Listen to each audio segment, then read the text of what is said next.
Happy Friday, family, and welcome to our Boss Up Show presented by Hope TV.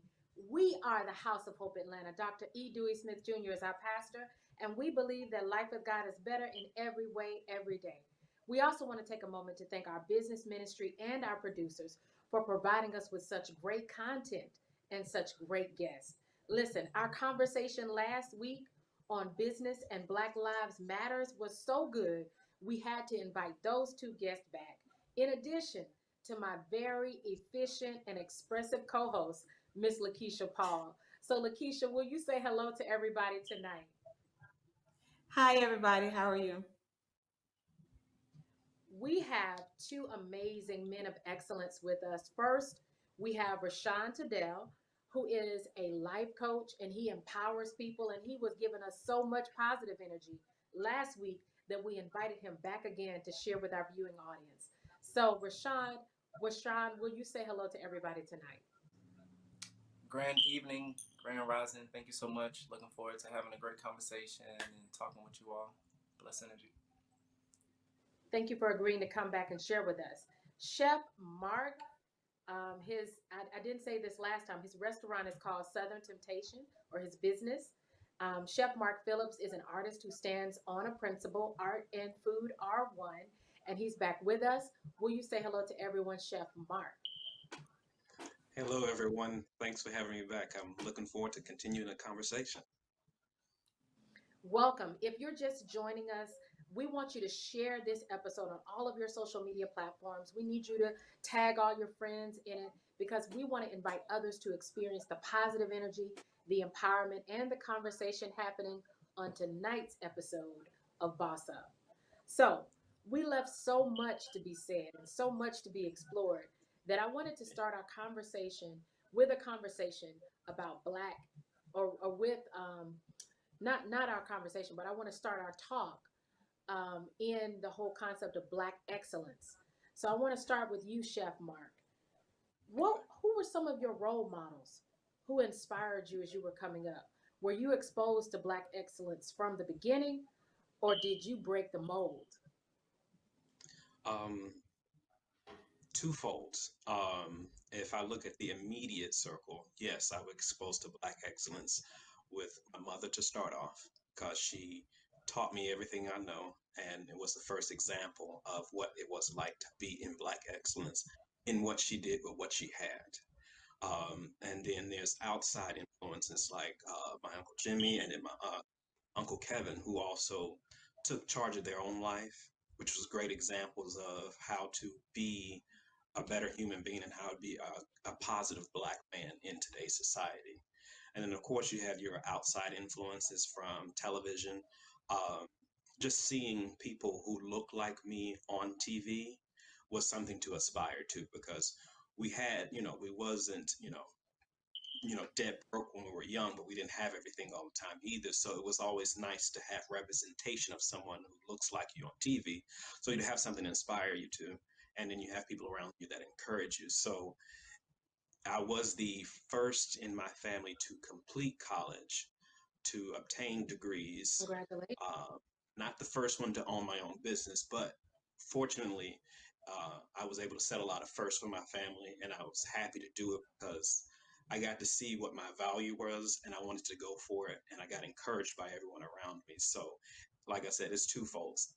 I started at home, television influence, and then taking my own strive and just going for it, believing in myself. I would think that's important, and having people who support you and support your dreams. I love this. I talk to my niece all the time about Black excellence, that Hmm. this is something that's been around you since birth. You come from excellence. And so, Correct. whatever you dream about, whatever you think about, no dream is too extreme because there are other Black and Brown people who have done it. So, I really appreciate you mentioning that you had that exposure from the beginning. Well, Rashaan, what is your story? Who were some of your role models that you were able to look at and say, you know what? I can own my own business. I can be a self-made man. Talk to me. Okay, thank you, thank you. Black excellence.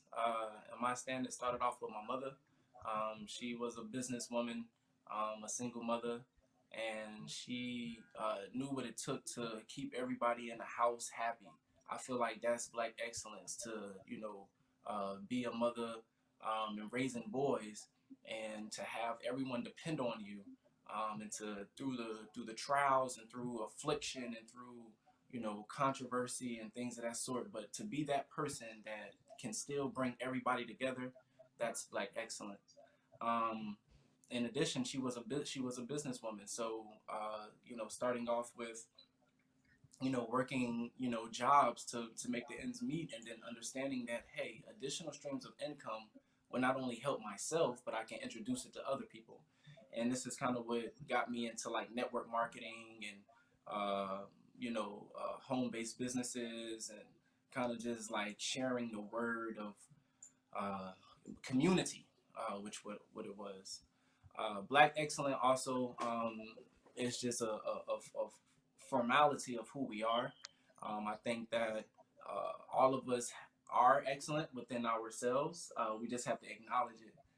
And black excellence is knowing that you are born excellent, and once it's ignited inside of you, then you'll be able to contribute to what's already divinely appointed inside of you. So um, but us, if you look at entertainment nowadays, if you go to the Oscars, just us seeing, we've had a bad depiction of black people for so long. Just, they show Africa, and it's, you see poor kids, and you see like like this real desolate and things of that sort. But black excellence is also when you have graduates, like Chef and myself, when you have a situation for my personal self to leave college and still come back and graduate with my business degree. I consider that to be black excellence. To be able to start businesses for your children, that's black excellence. To show them on how to keep their pants up on their behind, little small stuff is a part of what grows into our black excellence. Um, and being knowing how to have respect, that's a part of our black excellence. How to respect our elders, that's black excellence for me. um, so yeah, and I think that with the foundation that's continuously evolving, we're only going to expand into more millionaires, more billionaires, because it's about a community. We're stepping out of that crab in the bucket type of thinking, what we've been kind of trained to think, and stepping more into that black excellence to be like, hey, I know this opportunity that's doing this, if you know some like-minded people, and then let's discuss. That's black excellence. And I love this. yeah. I gotta jump in right there because you giving us so much. I can't even track everything. I want to stop and say this whole idea. Both of you are sharing so much knowledge and so much wisdom. I want to focus in on this concept that I am because we are. That's an old African proverb that I heard. We are able to push each other. We don't have to necessarily compete. I know we're in such a competitive society and a competitive culture, and you get yours, and I get mine. Secure the bag. But I believe as a people, we are able to accomplish more when we help each other. When we do this thing you call network marketing. All right. So Right. I listen. I'm enjoying the conversation. Lakeisha, what are you thinking about? What are some questions you want to ask? I am just really being fed right now.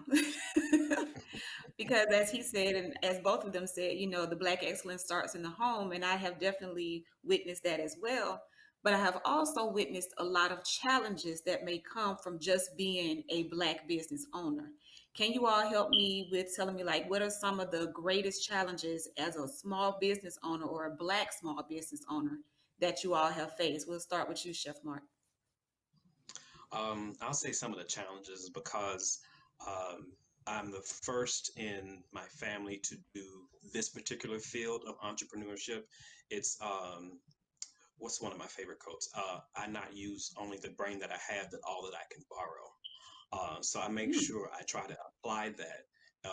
If there's an area of culinary that I don't know, or culture, something like that, or other chefs, even to the business side, I make sure if I come across someone, mend a relationship, whether they look like me or not, especially if it looks like my brothers and sisters. Therefore, we can share the knowledge, because if I win, they win. If they win, we all win. So I believe it's important to network, share what you have. We can compete in a fun way, but we can also share what we have so we can all grow. And we can be that collective group in my field of Black chefs are full of excellence, striving to be best and be in demand. That's the biggest thing, I believe. That's awesome. Rashaan, what challenges have you faced being a black small business owner? Hmm. Interesting. Um, so I have here, if you can see. So this adds more into being discriminated upon, and even going from being an employee to go transitioning into the business owner side. It almost has the same effects for other ethnicities who may be racist. For instance, I speak at schools, and I teach about three different subjects, which is how to increase academics with your natural strengths, how to team up against bullying, and behavioral issues. And I walked into this one school, and I'm talking about, we always dress professionally because that's a part of our Black excellence presentation. And the young lady who was behind the desk, which was Caucasian, thought of me as just a secretary versus being the business owner or an administrator. Um, because she wouldn't think that from the details of the paperwork and how well it's written, that I would be the person that would come and talk to her. So I've, faced different challenges as far as myself being young, looking, and, the melanin on my skin, and the hair that, just adds more to me. It doesn't define me, it just adds more to me. So I've experienced some waves, especially uh, in certain communities that we're feared in a sense, but that's just a lack of knowledge. So, but yes, we but through sustaining that is to continue to be professional, continue to articulate, and give off who you are versus what they perceive. So, do you feel, Rashaan, that we are held to a higher standard when it comes to business? Yeah, because we got some catching up to do. We got some catching up in the business world. We have catching up as far as in the banking system, in the economy. We have some catching up to do. So any wrong move, they're like, "Aha! Look at you! I told you so." Type of thing. When everybody has to grow in some type of way. So, along with being Black, you got to be strong. You got to be strong minded. And that's the most important factor of being a business owner, is that not only that you're a minor, but, you know, you got to be steadfast in your thought process, because not only that, certain people around you will sway you, but the outside world, society is going to try to bring some curveballs, and you have to be stern into your faith. You have to be stern into your vision. You have to be stern into the quality that you're presenting. Um, so yeah, I would say, just being mindful of thyself is important. Right. And can That's I great. piggyback That's off great. of what he said? Yes, please. In the sense of with having various types of clients, it's always interesting to meet someone who may have a previous thought about what they think you can do based off of your skin color. And Hmm. it's a unfortunate and exciting challenge to show up and overdo and over deliver. And it's like a personal joy Yes. of, I can do this, and I'm sorry you doubted me, but I know what I'm capable of. So it's always a challenge walking in a room with having someone believe that about you before they even get to know anything about you. But it's always even more fulfilling to, you know what, I'm going to supersede your expectations and I'm going to show up. Yes, sir. All right, Pastor Carmen. Listen, I'm loving this. Chef Mark, you hinted on something that I've experienced my entire journey, especially in academia. You know, it's kind Hmm. of like they automatically make an assumption that you are limited in your articulation or that you're Correct. limited in how much research or depth or girth, intellectual girth that you have. And so I love showing up and understanding that I'm enough. I don't have to overcompensate, even though for them it's I overdo their expectations, but I Yeah. can just show up and be myself. And Hmm. in one conversation, topple every generalization and every false perception that they had about me before I arrived. So I really love that you were able to articulate how you experienced that in the culinary industry, because I'm sure Yeah. people taste your food and they make assumptions. Let's just be Hmm. real. Yeah. But they don't know, once they see you, it's like, you know what? He's nothing like I thought he was. And it's sad that that happens, but it's our reality. I want to Yeah. transition a little bit, You gotta try and I want to talk about the Black Lives Matters movement. And I want to start with you, Chef Mark. Has the movement met your expectations? Do you feel that Um, the movement so far is doing what it's designed to do? I believe it has done and is doing what it's designed to do. Um, the fact that it's had such a international effect, where usually it's just where it happens here in America, but the fact that it had such an international effect that people are aware and support, I believe it's doing exactly what it's meant to do, and it's going to continue to grow. I do believe there are distractions that are put out there for them to be seen as otherwise, but if we can continue to show up in the true form that our lives matter, we can supersede those narratives that try to make it believe that it's something other than that, like it's a hate group. It's all in love and is the value of who we are. The fact that you can't see that, if we continue to show up, support, donate, and protest, I think we're moving in the proper direction in order for us to make change and long lasting change. Because the awareness that everyone has, it's now for our community, but it's stepped outside of us. So I believe we can grow in a place where we're going to continue to keep going and don't stop, because we don't need this to be a fad and a temporary state. We need it to change forever.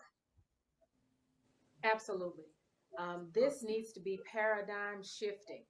I don't Hmm. want us to ever be the same after this movement. It is a global movement, it's an ethos change, it's a mindset change. And so I love the idea that you're already saying, listen, I want to speak it into existence. This is not a momentary thing, but this is going to shift how we see African Americans for the long haul. And so, Correct. Rashaan, let me hear from you. Do you feel like the movement has met your expectations as an African American male living in America? Has it met your expectations? it has, it is, and it will continue. Um, I look back at something as simple as the civil rights movement, and as y'all know about myself, I might be remedial in, in certain stuff, but I had to break down civil rights. So at that time in the 60s, the only thing that what we were focusing on is for them just to be civil.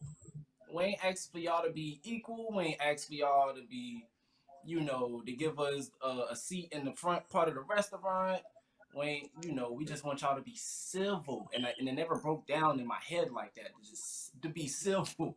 So now we at a stage that we've lived from the civil, which was extra peaceful protesting, to the point where it's like, okay, if y'all going to continue to kill us like we are dogs, we're going to have to start biting back. And at some point in life, if let's use the dog example, if you continue to beat, a dog for a certain amount of time, the only thing it's going to do is defend itself. And I feel like with this movement right now, we're simply defending ourselves. It's not like we're starting a conversation to say, hey, you remember back in the day when y'all was doing this and that to us? I feel like Black Lives Matter right now. No, it was some things that was happening in today's time that rebirth the situation of Black Lives Matter, because we're naturally peaceful individuals. but it's to the extreme that we have to get to vandalism and burning stuff and things of that sort, because all of that stuff is replaceable, but our lives are not. So I feel like at this very moment, Black Lives Matter is making a difference as far as what's moving forward. And as it's been mentioned too, to pay attention to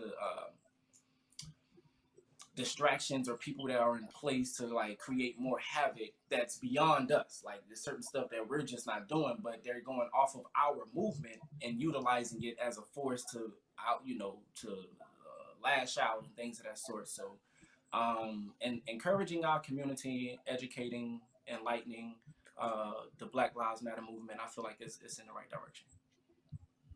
But Sean, I have a question. You said something about if you continue to beat a dog will bite back. And then you mentioned the vandalism and things of that nature. Do you feel that that's an example of what we're trying to do and accomplish with the Black Lives Matter movement? Because I feel that the voting, the protests, peaceful protests, and the writing the legislations and doing things of that nature is going to get more change than actually feeding into the stereotypes they already have of us with the vandalism and things of that nature. So how do you not cross that fine line where Black Lives Matter, yes, we want change, yes, we're a part of this movement, but we're not going to be out here acting a fool? Right, right. And I think they both have to happen almost, like Hmm. in this present time, because we've done the voting, we've done the as we are becoming they're receiving us more to get into the political parties so that now we can have a voice versus us just voting and hoping that our vote goes into a system that's going to help the people that they're oppressing. We need more individuals that's in who can help when the votes come in, that has a voice in the political parties that helps us escalate our issues and escalate our problems versus them being swept under the rug. And then they continue to capitalize off of us with pagan holidays or whatever the case is. um, so I think that is one and the same. But as far as the dog biting, I think that would be with our votes more so, because paper on the pen on the paper is can do a lot of damage, or it can do a lot of greatness for us. Just pen and a pad. So voting is definitely like our bite back, but I think we've done that for many years since we've been free, technically, and we're still treated less as, but they're still able to capitalize and make money and things of that sort. So I think it has to be both. It had to be two bites, one at the voting booth, and I'm not promoting vandalism, or I'm not promoting that. I'm just saying that for those that have contributed to it, I can understand why. That's what I'm saying. You can understand. Okay. Right. Chef Mark, what are your thoughts on that? What is the best form of protest, or how do we align ourselves with the Black Lives Movement but not support the vandalism and things that have been happening? What are your thoughts? Obviously, the most collective way to do it is with the system that we have is vote, be registered to vote. That would be probably the largest scale that we can do it on, but also on a local level. Most of us really only elect. We think of the presidents, but we need the effective change that happens within our communities on a local level. Um, Myself included, more education on who are our mayors, our electoral college, and everybody that's here in the state of Georgia or in Cobb County for me. Uh, that way I can have better knowledge here and hold them accountable for it. Another way to do it is, you're going to protest, peaceful protest, bring awareness to our stories, our journeys. Therefore, everyone outside of our local can have a different narrative of what our story is, and to show that we're important and our lives value. So I believe protesting, and if you are going to do, buy black businesses, support them. That's another way that we can do part of the Black Lives Movement. Invest in ourselves, because if we don't do it, who else is going to do it? It's great when we get outside source, but we have to do it within ourselves. So, as far as voting, protesting and investing in ourselves. I would say the top three. But I'll also say there is the looting is kind of to be expected. It's not a part of it, but it's going to come with a narrative until change happens. But if we can change that focus from the looting and back to where we can grow as a community and as a race, then we can all use that towards our advantage. So any of those formats can be used to help us advance in this world. Okay. Absolutely. Listen, we are almost running out of time again. I was taking a moment just to look at my notes, and there's a quote that one of my favorite professors, Dr. Teresa Farr Brown, she makes. She says, "The hunter wins until the lion gets a pen." And to piggyback on what Chef Mark is saying, we have to tell our story. We have to educate future generations. If we want the paradigm to change and we want the change to stick, we're going to have to develop some new pedagogy to teach not only our white counterparts, but our next generations who we really are. And so, as we conclude this conversation, I want to start with you, Mr. Todel.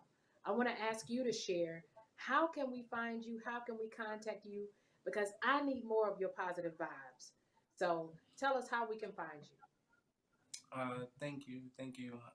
So the first tag would be Instagram. If so, bless BLESS underscore energy, the number one.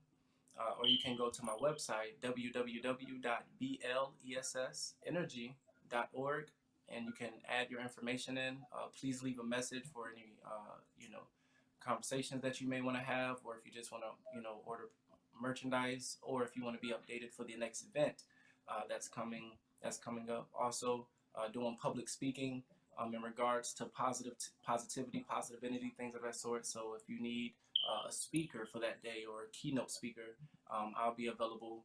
But all starts by just adding your information on the online site, or if you don't remember, just Google, and you can always get back to Bless Energy and get. Awesome, awesome. Let's go to you, Chef Mark. Talk to us. How can we reach out to you? How can we find you? You can always find me on Instagram. That's probably going to be the most day-to-day or update of mostly food, recipes, promos, or what that I'll have on there. And that's at Chef Southern Temp on Instagram, Facebook, Southern Temptations. The website is southerntemptation.com with no S on the end. And then also future, I'm working on a cookbook to share what I love to do with everyone around me. So it's in the process of working. It's tedious, but it'll be worth the while to be able to share what I love to do with everyone out there. So let me ask you, before I pivot to my co-host for any final words she has, do you have any vegan options, any vegetarian options in this cookbook? Okay. Yes, there's a chapter, I entitled the chapter, Eat Your Vegetables.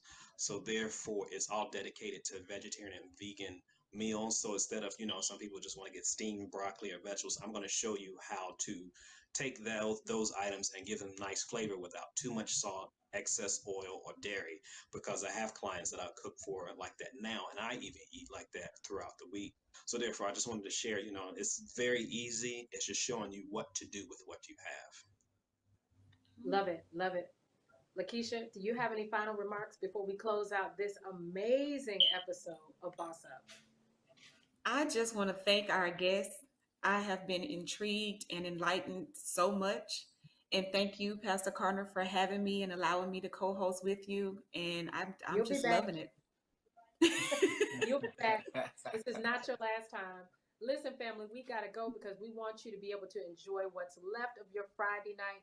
We are the House of Hope Atlanta. This is the Boss Up Show presented by Hope TV. Our pastor is Dr. E. Dewey Smith Jr., and we believe that life with God is better in every way, every day. Listen, if you're good to God, God will be good to you. Have a blessed and safe weekend.